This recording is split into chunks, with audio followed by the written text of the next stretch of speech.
दोस्तों आज जो निफ्टी की एक्सपायरी थी काफी डल एक्सपायरी थी, साइडवेज एक्सपायरी थी। मैक्सिमम जो मूव अगर आप देखोगे 130 पॉइंट हाई से लो मार्क कर लो आप, 130 पॉइंट से ज्यादा नहीं चला।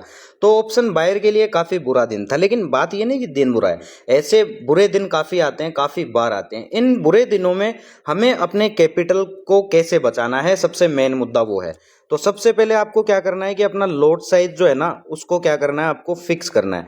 अपना जो लोट साइज है उसको क्या कर दो, फिक्स कर दो। अगर 2 लोट से कर रहे हो तो 2 लोट से ही पूरे महीने करो, 10 लोट से कर रहे हो तो पूरे महीने 10 लोट से ही करो। लेकिन लोट साइज फिक्स रखो। क्यों? क्योंकि अगर आपका लोट साइज फिक्स है ना तो आप काफी अच्छा कर लोगे। दूसरी चीज, आपको ओवर ट्रेडिंग नहीं करनी है। ओवर ट्रेडिंग काफी, मैं कह रहा हूं, ये आदत जो है ना सुधरने में, ये जो आदतें हैं ये लगाने में काफी टाइम लग जाता है। ठीक है, तो ओवर ट्रेडिंग आपको बंद करनी है। मैक्सिमम दिन में 2 से 3 ट्रेड, इससे ज्यादा आपको नहीं करनी है।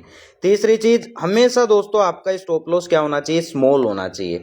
लेकिन क्या करते हैं 95% लोग तो स्टॉप लॉस लेते ही नहीं है, लेते ही नहीं है भाई। जिन लोगों ने यहाँ कॉल बाय कर रखा था, अब यहाँ लोगों ने बाय कर रखा था 24,000 या इससे ऊपर के कॉल, वो सारे क्या हो गए, जीरो हो गए। 24,000 और उससे ऊपर के कॉल सारे क्या हो गए, जीरो हो गए, क्योंकि वो स्टॉप लॉस लेते ही नहीं है। एवरेज पे एवरेज किए जाते हैं। तो भाई स्टॉप लॉस लेना सीखो, वो भी स्मॉल स्टॉप लॉस, क्योंकि बहुत से लोग बड़े बड़े स्टॉप लॉस के साथ ट्रेड करते हो।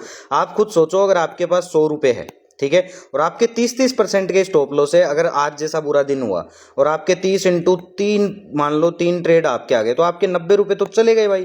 100 में से आपके पास बच रहा है 10 रुपए, है ना। तो 10 से 90 आप रिकवर नहीं कर पाओगे दोस्तों। इसलिए स्टॉप लॉस हमेशा क्या होने चाहिए, छोटे होने चाहिए। मान लो कि 10% के आपके स्टॉप लॉस है, 10% से ज्यादा का स्टॉप लॉस रखो ही मत। 10% क्यों, आपका अगर ऐसा बुरा दिन भी आता है तो आप 3 ट्रेड करते हो, आपका कितना गया 30%, बच रहा कितना है आपके पास 70%। तो भाई आप 70% से 30% रिकवर कर सकते हो, ये चीज मैं आपको बता दूं। लेकिन 30% से आप 70% रिकवर नहीं कर सकते, काफी रिस्की हो जाता है। अगर आप डिसिप्लिन वे की बात करो, जुआरियों की बात तो मैं करूंगा ही नहीं।